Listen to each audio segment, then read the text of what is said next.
So, hello everyone, my name is Oliver Stock and I'm pleased to welcome you to a new Greenmatch webinar today in collaboration with Greenbyte. We will combine our expertise and give you an overview about two crucial aspects of asset management, the technical and the financial asset management of renewables. We will focus on the following subtopics: the investment management process for renewables, where we will give an overview about the tasks that arise in asset management. But mainly we will focus on how to ensure efficient asset management, as first from the technical and then from the financial point of view.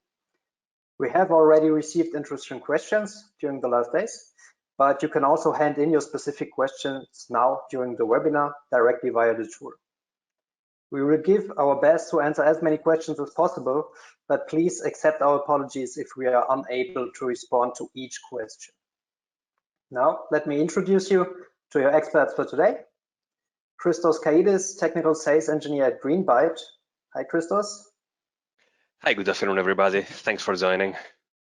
Thank you for being with us today, Christos. For Greenmatch today with us, Tobias Bitterli, co-founder and our CPO.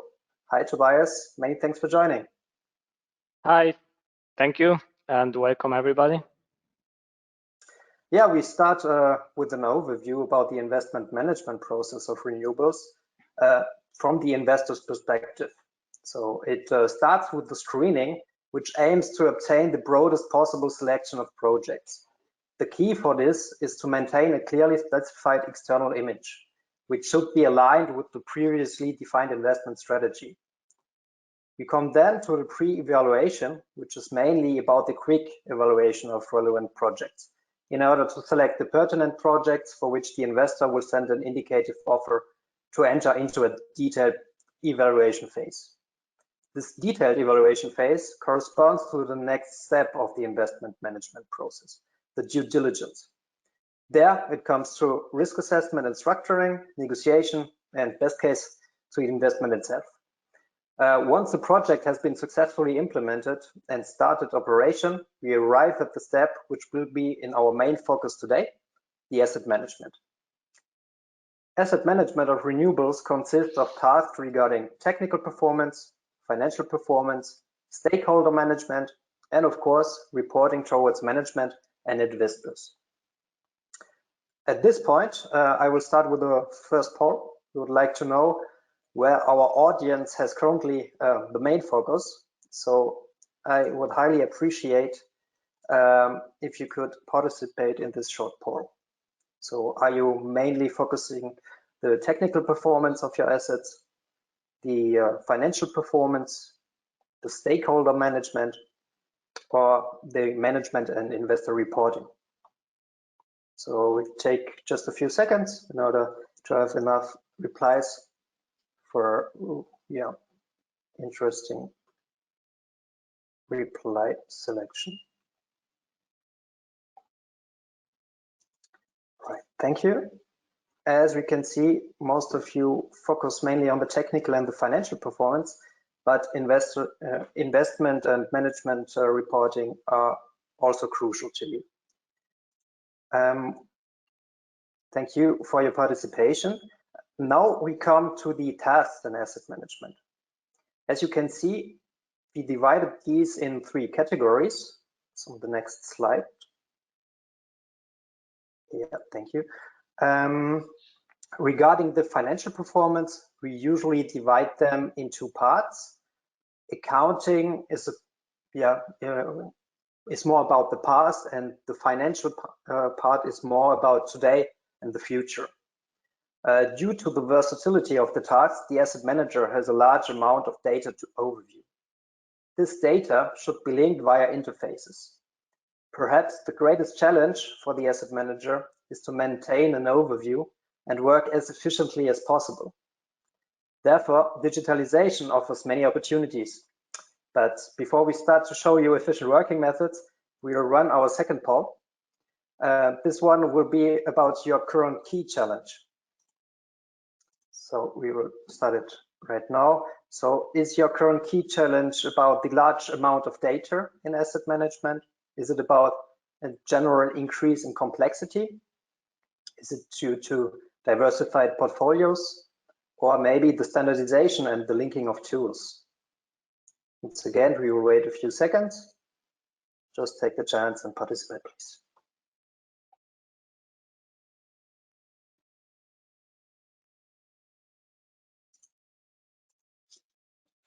Thank you. Okay, very interesting. We see there are various challenges currently that are affecting our audience. Interesting. We will now see how efficient technical asset management is possible. So that will be the part of Christos. Christos, to you. Just give me a second. So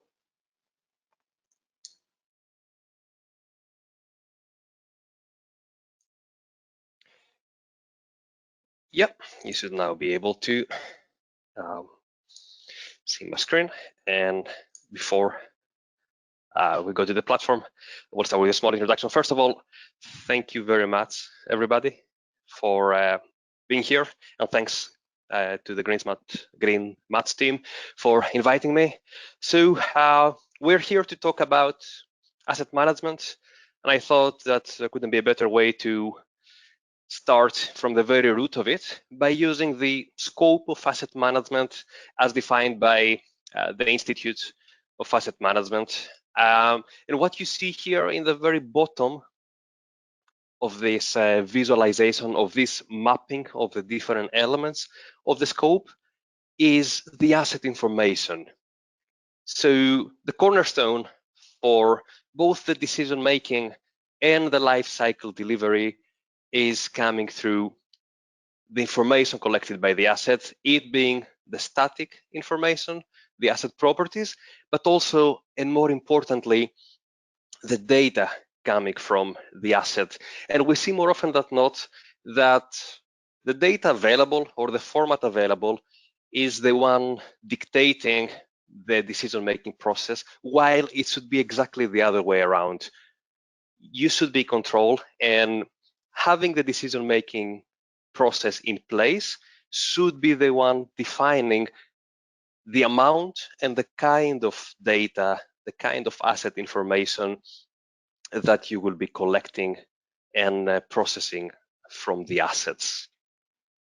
When it comes to the technical asset management that we will be focusing for the next 20 minutes or so, we will mostly go through a specific workflow, what we call the portfolio manager's workflow. Let me quickly talk you through the steps. So we will start from looking at our key performance indicators on a portfolio level, and then go down to specific assets. So we will look how we can go from a portfolio down to a site level, down to a turbine or a component level. We will also try through a preliminary investigation to identify what kind of issue are we dealing with, even though it might not be the final answer to our problem, but definitely lead us to the right direction. Then this will be escalated depending on the organization type to the site manager, to a specialist that will perform an inspection or an extra layer of analytics. And what we will be saying in steps 1 until 4 is something we can call a post-factum analysis. So we are looking at the data of the past. We visualize this information. We try to derive conclusions from that, but it's all about the data of last week, last month, last quarter, last year. And even though it might be quite common that you're used to be receiving a monthly report from your service provider telling you what went well or what went wrong, the data capabilities nowadays allows you to go further, allows you to go more detailed, allows you to, if you want, learn from what went wrong last month, learn from the mistakes of the past, and make sure you're able to become proactive. We see renewable energy portfolios scaling quite aggressively. We see diverse technologies. And if you would like to be on the driver's seat, if you would like to be on top of your game, then you need to add automation, and proactive layers in your routines. So eventually, having learned the lessons of our post-factum analysis in steps 1 until 4, and set up the stage for becoming proactive for a system flagging issues early on, then this will close the loop by eventually monitoring those flags raised by the system. It will allow us to react faster or to even be proactive, to be there before the failures happen, which will reflect eventually on our key performance indicators. I'm giving you a bit of extra seconds to digest the workflow, because we will click through it and we will get back to it at the end so that we can revise what we've seen. With that, I will switch to the Greenbyte platform and start this journey in the portfolio manager's workflow. So as we've seen in the very first slide, the basis for all that is the data collection and harmonization. So this is an example of a renewable energy portfolio in Europe. And by collecting and harmonizing the data tags, the naming, we achieve something seemingly easy, but with quite some work on the data integration side behind it. Something as easy as how much energy have we produced month to date from our turbines, and how much we have produced from our inverters, in this case, in total. And this will be the starting point of our journey in the workflow of a portfolio manager. So, and let me zoom in so that you can see it a bit better. What we have here is on a year-to-date basis, to make the connection with the previous view, how much energy we have produced year to date, and how does this compare to our expectations, along with some high-level key performance indicators on a portfolio level. And the next step on this, let's call it top to bottom analysis, or drilling down the different levels of our portfolio, will be to be looking at those key performance indicators on a site-by-site level. So what do we see in this example? We see how much energy we have generated so far, and how does it compare to our expectations, to our budget. But not only that, we also see how much we could have produced in an ideal world, how much we could have produced if we were performing 100%, and if our availability was 100% as well, which is hardly ever the case. So the gap between the theoretical and the reality, the ideal case and the actual energy export, is allocated to lost production due to downtime, lost production due to performance, and lost production due to curtailment, or if you prefer, due to external interventions that are neither a fault, neither a suboptimal performance situation.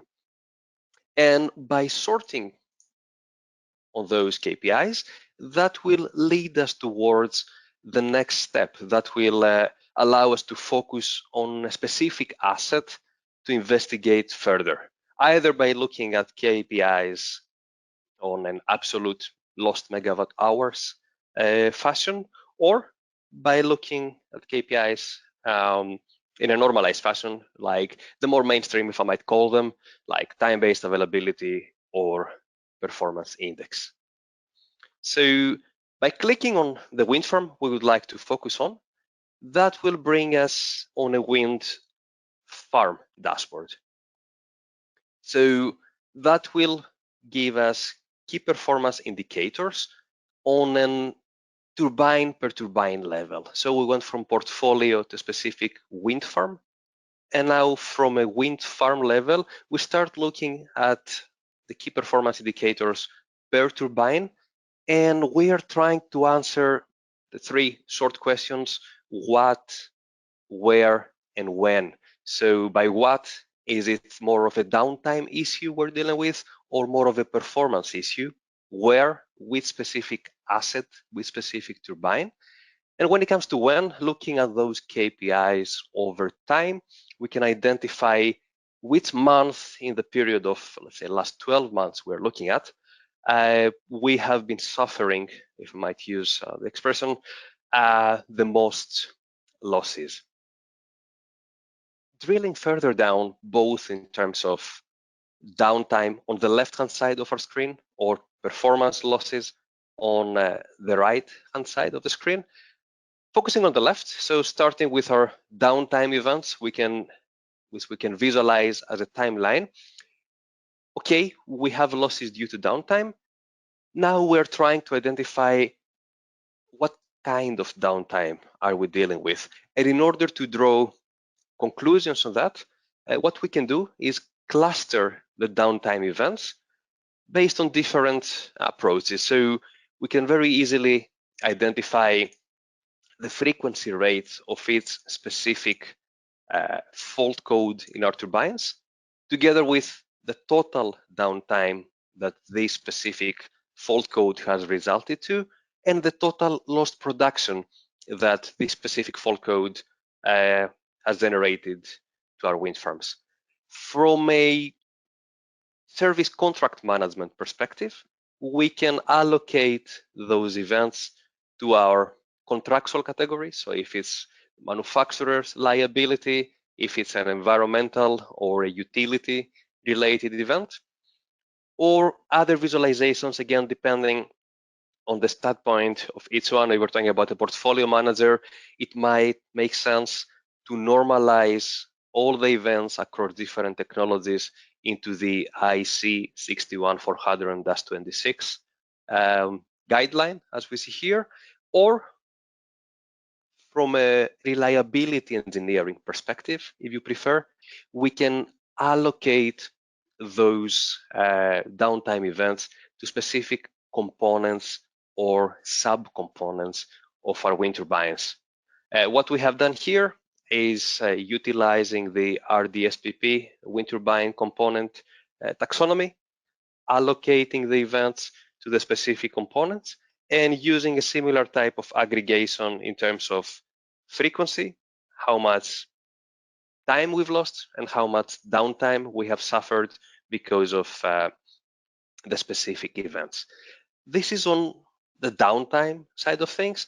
And if we look at the performance, we can start from something as basic as plotting the power curves, something that many of you might be already familiar with, and use this as a starting point for further investigation. What do we see here? For example, turbine 3 in this small wind farm of 3 turbines performing below the other 2.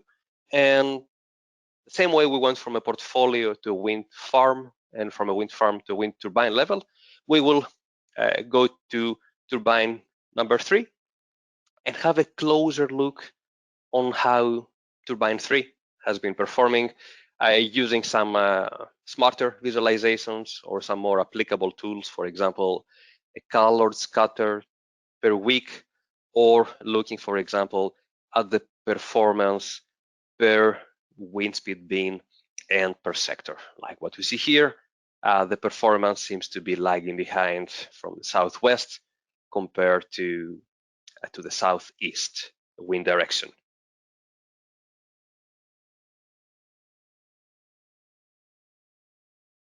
What we have seen in this quick overview of the platform is how we have collected our data, structured our KPIs in a way that we will easily go through from a portfolio to a wind farm to a wind turbine level. But as you have noticed, we have achieved that by actively clicking through the platform, by actively looking at the color coding of the platform, the key performance indicators, and using a bit our gut feeling or expertise to tell that, okay, this KPI looks suspicious, this power curve plot seems to indicate that turbine number 3 is doing less compared to the others. But when it comes to scalability, when it comes to having a large and diverse portfolio, this is not the way to go. So you cannot expect yourself or your employees to be actively clicking every day or every week through the KPIs and identify what's wrong in terms of downtime or in terms of performance. So in order to add a proactive layer, in order to add an automation which will eventually allow scalability, this brings us to the alert module of the platform. So in essence, we are replacing the human clicking, the pair of hands and eyes with an automated routine, which is continuously in the backend performing this work for us. So to show you an example, if we look at the comparative performance alert that I have set up for us to look at today, we want to apply that throughout our full portfolio. So we're looking at all our turbines. We have an evaluation period of a rolling 24 hours.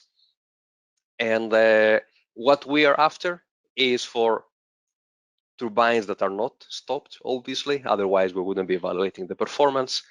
We're looking at each individual turbine compared to the other turbines in the same wind farm.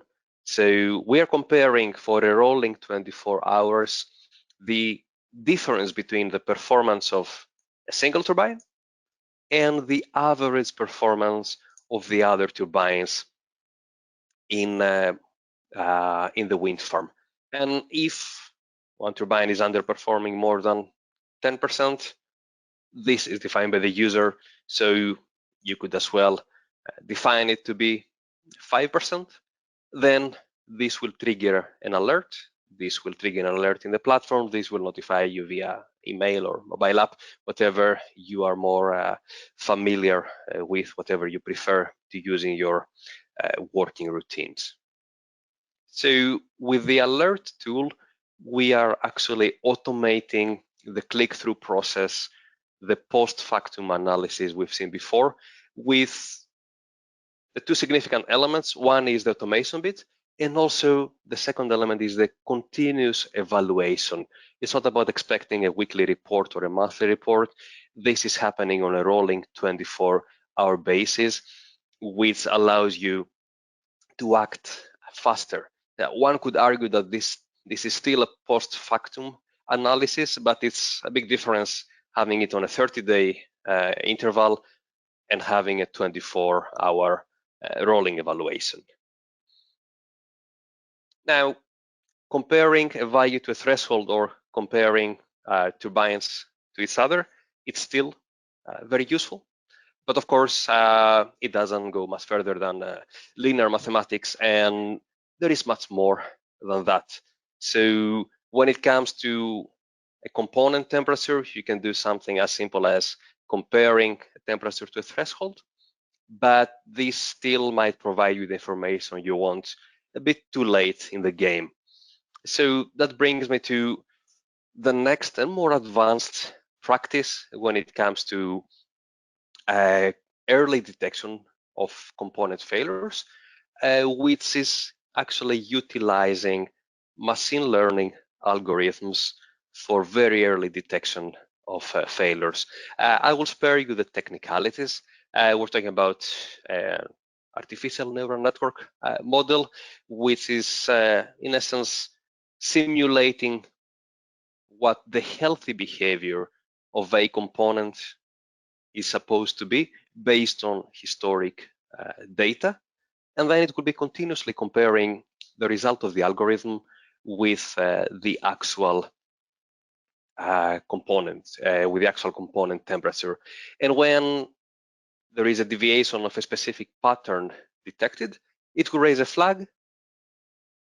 And based on the actions taken on similar situations in the past, it will also come with recommendations of what the actual issue might be in our portfolio. to start wrapping it up, what we have seen is going very quickly from a portfolio level down to a wind farm level, down to a specific turbine or turbine component level. We added the proactive layer and the automation layer with the alerts, and we have also seen some more advanced practices in the predictive analytics side. To close the loop, we go to the monitoring, to the last step of our workflow, which I will come back to in a minute, where we're actually saying what's going on right here, right now in our portfolio of wind farms. Active turbine faults, so this is relating to our downtime component, and then the result of the alert example that we saw just before. So we ask the system to continuously monitor our portfolio, and if one turbine is deviating significantly compared to its peer group, we would like to be notified. And we have a few that fall under these conditions. Let me just open one of the examples. So the system, on top of triggering a flag, it will also tell us why. So it will remind us the conditions. So the performance is deviating significantly as we have asked it to actively check for. And here we see the visualizations. Here we see turbine number 5 being the blue line in our graph, and then the average of the rest of the turbines being the red line, where we see that for the flagged period, turbine number 5 has been the one being significantly below the other turbines in the wind farm.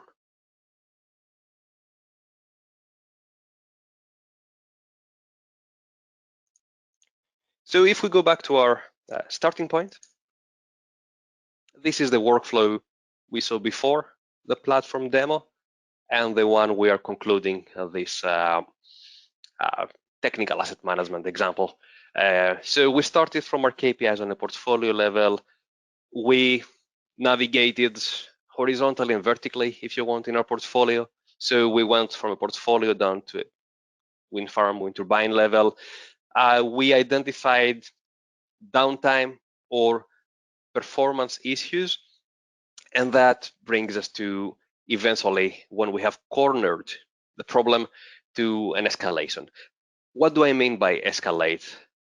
The platform will help you to go from a portfolio of 1,000 turbines down to those 5 or 10, or down to this 1 out of 50 wind farms that requires your attention. When it comes to the ultimate answer, when it comes to the final solution, of course, in some cases, there might be something extra needed. It might be, for example, if you identified you're losing a lot of production due to gearbox faults, it might be that it's a series of inspections required, and there are very advanced and experienced professionals out there that are specialized in performing these kind of tasks. Our alerts will give us a heads up, will add the scalability and automation layer, will feed our monitoring routines, and eventually, if all goes well, this will have an impact on our lost production due to downtime, a positive impact the way we go through. So this is a, let's call it an agile workflow, a continuous improvement workflow, where you identify issues through the KPIs, you detect them as early as possible through the alerts and monitoring the alerts, and eventually you become more proactive and you keep your losses down to a reasonable level. So what we have seen so far has been a lot of megawatt hours and lost megawatt hours. Now it's time to approach, again, asset management, but to see some euros in the presentation, go to the financial asset management side of things, and Tobias will show us the money. Tobias will guide us through the financial asset management bit of the webinar today. Thank you very much, Christos, for this interesting presentation. I now have the honor to switch to the financial part. and I would like to start with another short survey. And this is digitalization already a strategic priority to your asset management? I will give you again some seconds to answer. You can answer yes, yes, but not on a satisfying level, or no, not yet.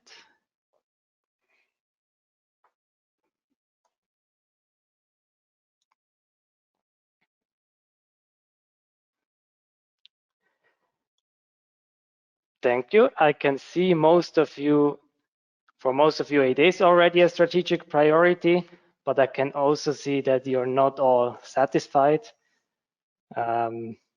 Let's hope we can improve on that point.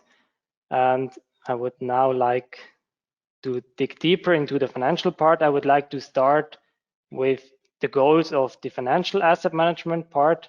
As Christos already mentioned, we are now talking not so much about megawatt hours, but more about the euros. And one of the main goals of the financial asset management is basically to track the financial performance of your asset, to see is the asset performing in that way as you planned it when you bought it. On the financial side, can you reach your KPIs that you initially planned?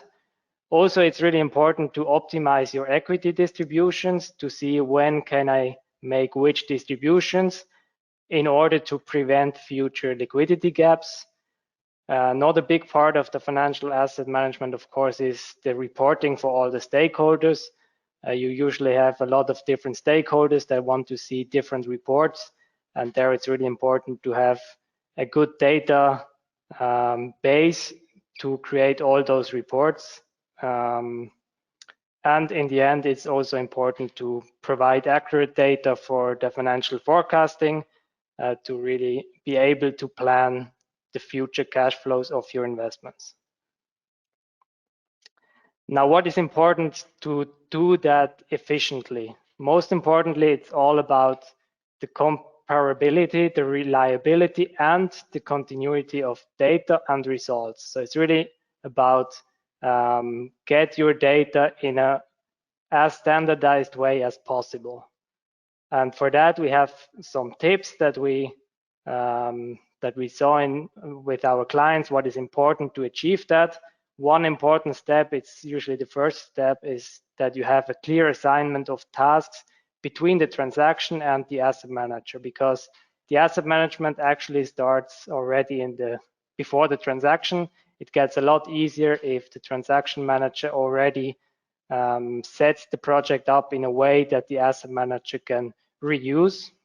And it's really important to assign the tasks between the two, between the transaction and the asset manager, in order to make sure that work is not done twice, that the asset manager can rely on the data that the transaction manager already put in place. Then it is really important to use a standardized financial model. Usually, especially in larger companies, you have different transaction managers. You maybe have multiple asset managers. And if the asset manager gets different financial models from the different transaction managers, often also between technologies, you get another financial model for wind, another one for PV projects, maybe even for each country a different model. And that makes it really hard for the asset manager to collect all the data and to standardize the data. So the key point is really to have one standardized financial model for all technologies, for all countries, and for all the transaction managers in the company. Then more on the accounting side, it's also important to have as standardized data as possible. It's not always possible to have a fully standardized chart of accounts across all SPVs. It depends on the countries, it depends on the partners you have in those countries. But what we've seen so far is that it's much easier if you have this accounting data as standardized as possible. One point to reach that is, of course, to not have too many different partners. If you have a different accounting partner for each of your projects, that usually makes it harder because they use different software. They provide you with the data in a different format, and that makes it even more complex to standardize the data. So usually, the more partners you have, the more complex your data set will be. And last but not least, of course, if you use different software solutions, what we actually recommend, because we think you should use the software solution that fits the purpose the best. But then you have to make sure that interfaces between those software solutions exist. And you really have to think about which software solution should provide you with what kind of data, and how are these software solutions connected to each other. Now, I would like to go a little bit into the process of the financial asset management. As I mentioned before, financial asset management starts before the transaction. Usually, you see that on the right-hand side, the first part is the creation of the transaction plan. What you usually do there is you create a financial model.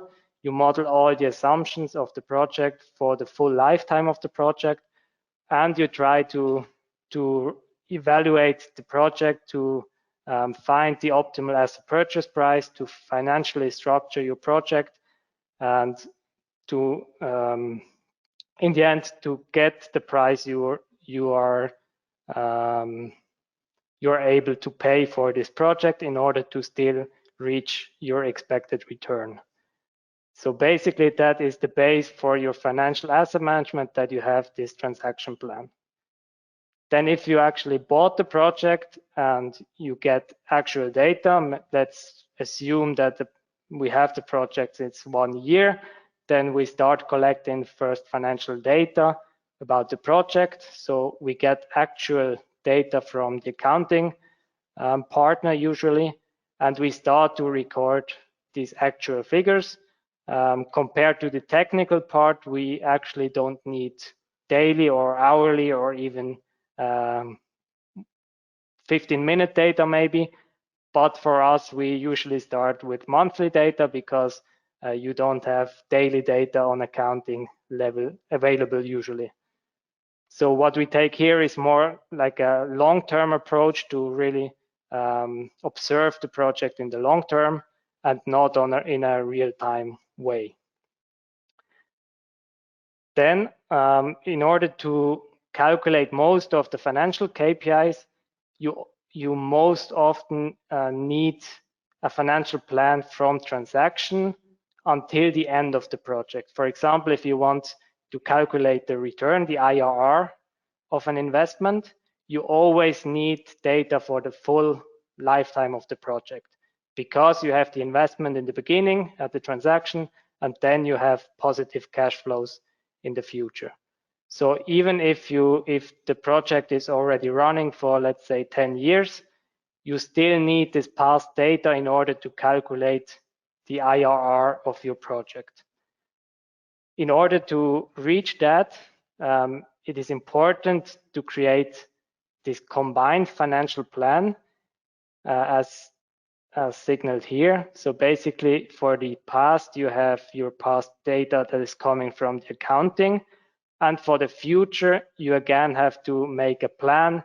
You have to try to model the future cash flows as accurate as possible. And if you combine those two figures or those two plans, then you can again calculate the actual return that you're expecting from today's perspective. Now let's talk a little bit more about this updated plan. Why do you need this updated plan? There are mainly two reasons. The first reason is based on these past financial figures that you get from accounting, similar to as Christos showed us for the technical part. You can learn from past data. So if you, for example, see that in the past you had much lower production than expected or than initially planned, then you should now revise your plan for the future, and you can do that by updating your plan from today for the future. Same occurs for, let's say, for the OPEXs, for example. If you see my contract is over now, I have to renegotiate a new cost contract. It will be higher now, then you have to take this into account. Then the second important part to mention are macroeconomic factors. For example, electricity price markets are quite volatile. So for sure, you will have a new electricity price forecast available, which you will have to consider for your updated plan. The yield curve is always changing. Maybe that's relevant for your project as well. And also inflation expectations, all those macroeconomic factors you have to consider for your plan as well.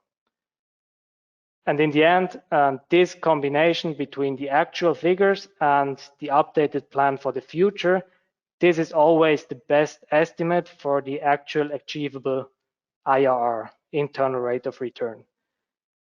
So basically what you're doing in the financial asset controlling is you're always trying to calculate or recalculate the best estimate for the achievable return based on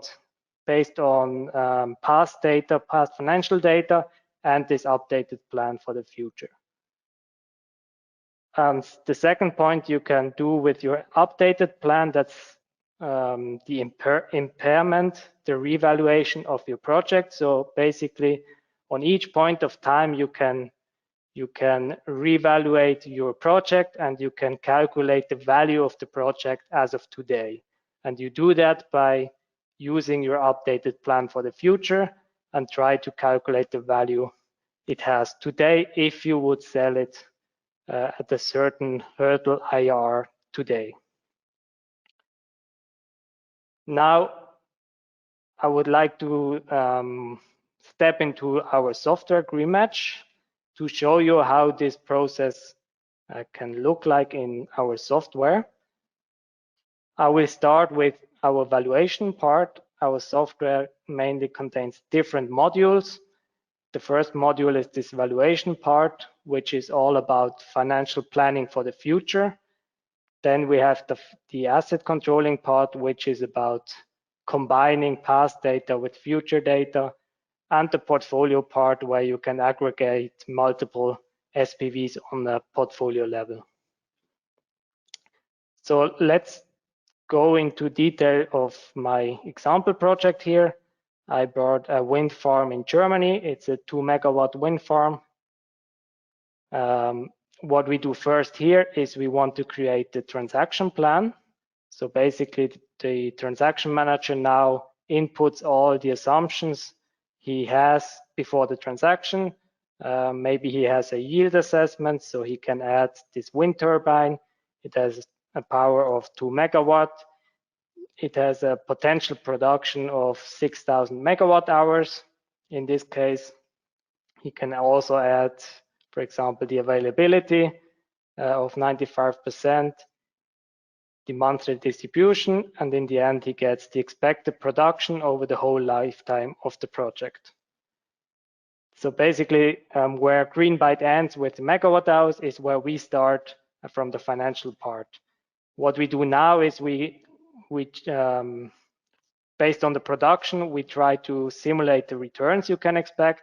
So we add feed-in tariffs you're expecting, we add the market price for the future. So basically you try to plan all the revenues from the transaction until the project ends. Now you do that for all the contracts you have for the project. So you add up all your OPEX contracts, you add CAPEXs, you add the financing structure, and so on. I don't want to go too much into details here now because this is more about the transaction part, but that's basically where we start for the asset management. So if the transaction manager now put in all the data, we can go to the financial model section where you get a fully integrated financial plan. So you get a profit and loss, a cash flow statement, and a balance sheet. And important to note here is that this financial model always looks the same. It always has the same structure, no matter what kind of technology you have. Is it for a wind farm? Is it for a PV project? Is it for a hydro project? No matter in which country it is or in which project phase it is. So you can basically model all of those projects in the same financial model. And that's really crucial in order to assure that you have the standardization of your financial data. Then, of course, based on this data, you can also calculate all the KPIs you need. You can calculate a project IRR, an equity IRR, and so on. But so far, we are only in the planning stage. So basically, what we calculate here is only based on future beliefs. And what we want to do now is we want to bring in actual data now. So I will switch to the asset controlling module now, where we can find the same project again. Let's assume that it is in our portfolio now.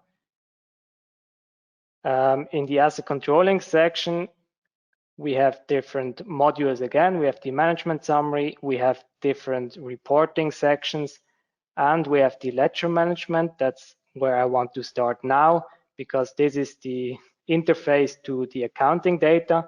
That's the place where you can import your accounting data. Basically, you can import monthly ledgers here, which you can usually collect from your accounting partner. Now, what is important here is that's also similar to what Greenbyte is doing for the production part. They have to map some kind of turbine errors or turbine codes to their standard structure. And that's the same thing we're doing here. So basically, we take the accounting data, which can be quite heterogeneous. It can have different structures depending on which country it is, which partner it is, and so on. And what we do here is we map this structure to our structure in greenmatch in order to have a standardized data set here.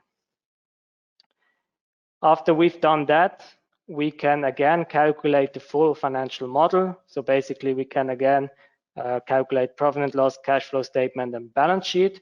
Now, I have to state that it's combined now. We see for each year, or you can also have the monthly view, you can see for each month what was the actual plan. This is the transaction plan you had from the beginning. And on the right-hand side, you always see the current data. So let's switch back to the yearly view. Let's see, in the transaction plan, we had planned 399,000 euro of sales. And now we can see our current sales were only 392,000.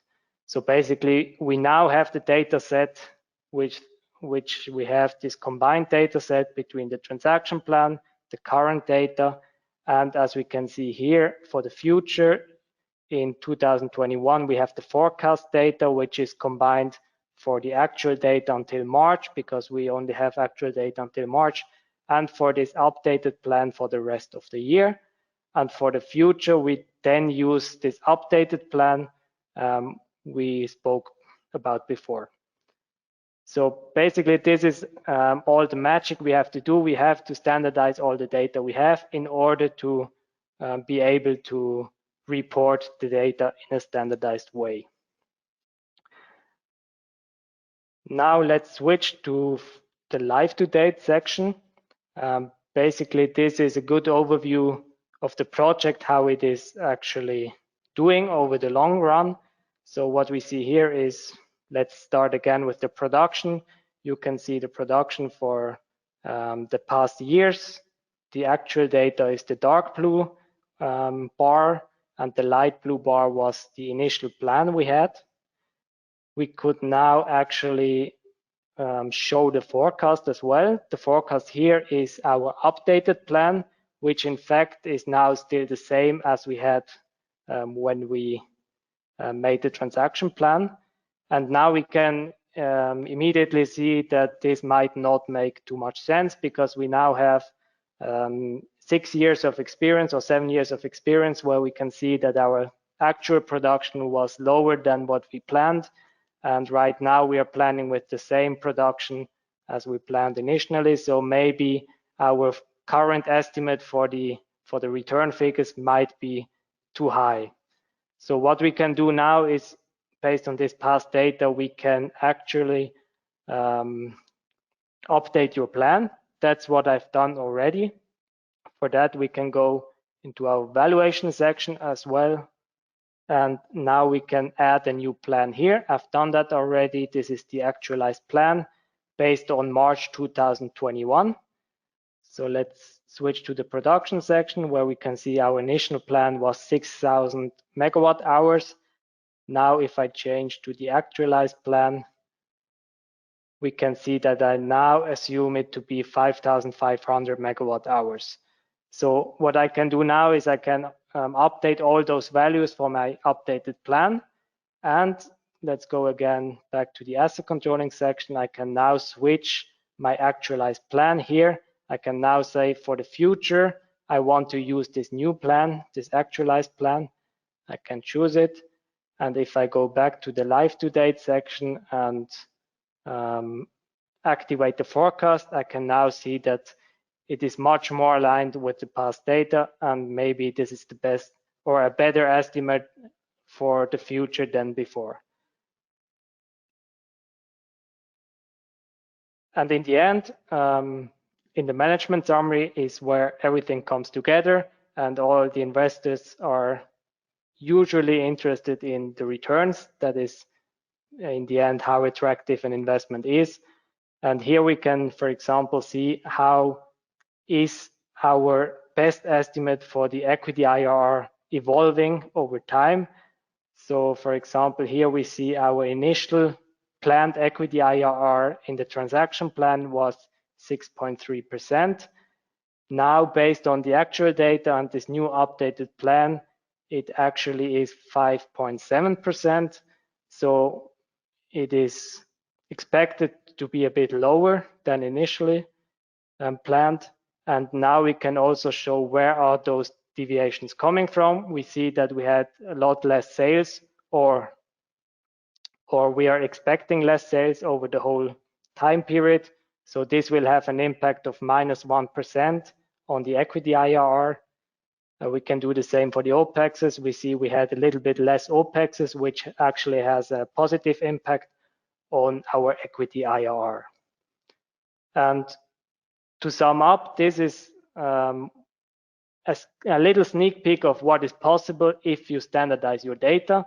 So basically, the hard part is to really standardize your accounting data, your financial modeling data, and then you can start to create beautiful reports and can start to dig into the details and analyze where your deviations are coming from. And I would like to close my part with that. I brought some more screenshots just to show what is possible if you have this standardized data. You can create reports that are individualized based on your stakeholders' needs. Those are just some examples. I don't want to go into details here. Maybe one to mention is that is really interesting are OPEX benchmarks that are possible on a portfolio level then. So you could basically benchmark each of your projects. You can see how is your project compared to the rest of your portfolio, and you can see if you have outliers there. Another really interesting graph is on the bottom right here. This is the IRR distribution of your whole portfolio. So you could draw a figure here that shows how is your actual IRR evolving over time. And you could also, as mentioned here by the colors, you could then make segments for all the technologies, and you can compare a wind project or all the wind projects of your portfolio to your solar projects in the portfolio. And I would like to close my part with another short survey,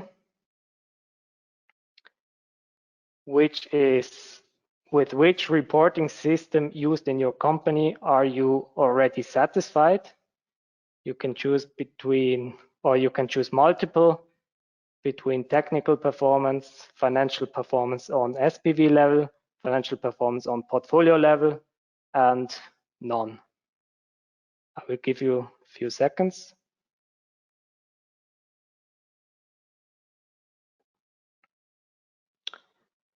Thank you. As I can see, some of you are satisfied with the technical performance monitoring. No one is satisfied with the financial performance on SPV level, a little part on the financial performance on portfolio level, and most are not at all satisfied with the reporting system. So thank you for your attention, and I would like to give over to Oliver for a short Q&A session. Yeah, thanks Tobias and Christos for your instructive presentations. As Tobias mentioned, we will now move on to our Q&A session directly with the first question. How is reliability engineering applied within the context of asset management for wind turbines? What are the challenges with implementing reliability engineering?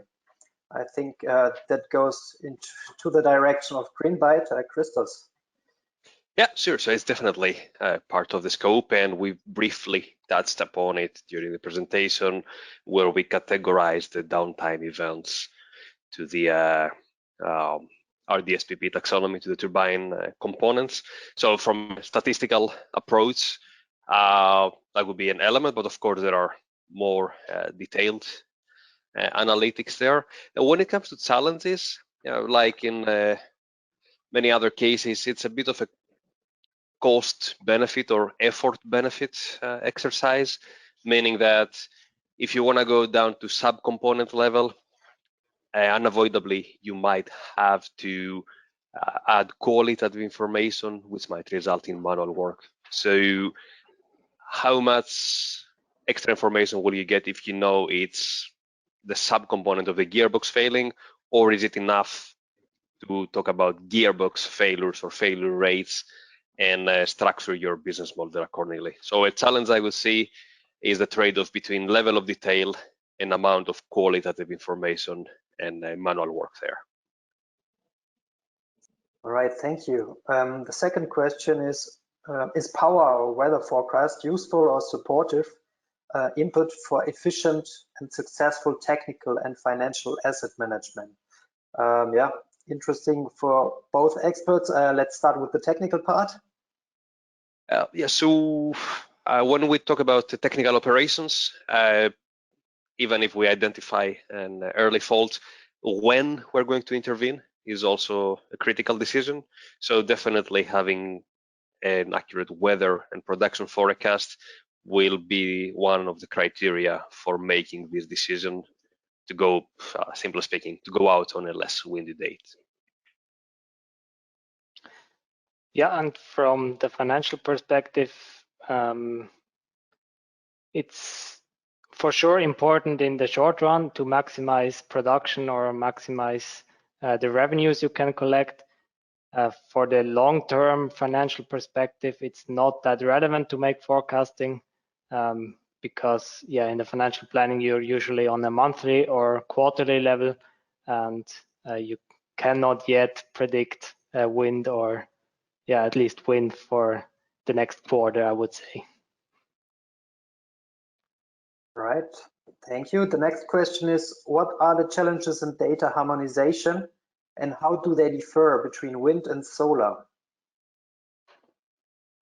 I can give it a stab. So I would say overall the wind industry is more mature, also given the amount of OEMs out there. So compared to the solar industry, where it's still quite diverse. So main challenges, one is data quality. So receiving the data is one exercise, but making sure that what you receive does make sense is a different story. And then when it comes to the harmonization, again, there are some industry guidelines. There have been some efforts to harmonize, more mature in the wind side, but definitely a lot of effort, a few steps to go on the solar side of things? I think for us on the financial part, it's a bit more mature because we use accounting data, and accounting data is actually pretty much standardized. But still, of course, you see a lot of different accounting or accounting structures across companies, and that's what I mentioned before. The more partners you have as a company, the more different accounting partners you have, the more different accounting structures you see, and the more difficult it gets to structure this data to one standard. So yeah, what I would recommend here is to use as less or the less partners possible to keep it simple. Perfect, thank you. One information, we got too many questions for today. What we will do, we will add one last question now and come back to all participants who have open questions after the webinar. Sorry for that, we'll keep in touch. Yeah, just we will need a few days, sorry for that. So the last question will be, if I use two separate platforms, does it mean that I will need to do everything twice? Do the platforms integrate with each other? If I can take a first step. Yeah, sure. Yeah. So when it comes to Greenbyte's side of things, we connect directly to the site and we collect and harmonize the data.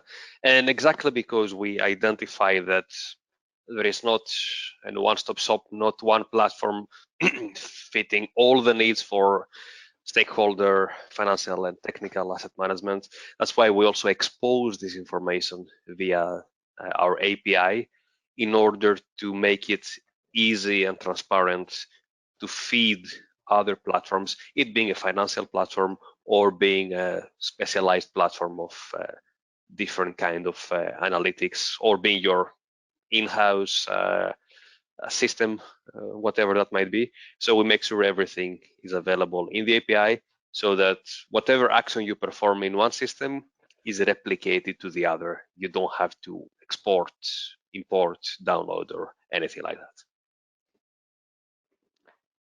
Yeah, that's a part we are currently working on. We do have some integrations, but as you can imagine, you have a lot of different tools you have to integrate to, and we currently use this export function via CSV files because we have heterogeneous data or tools we have to fit, and we are currently working on opening our API to make it available for all the tools as well.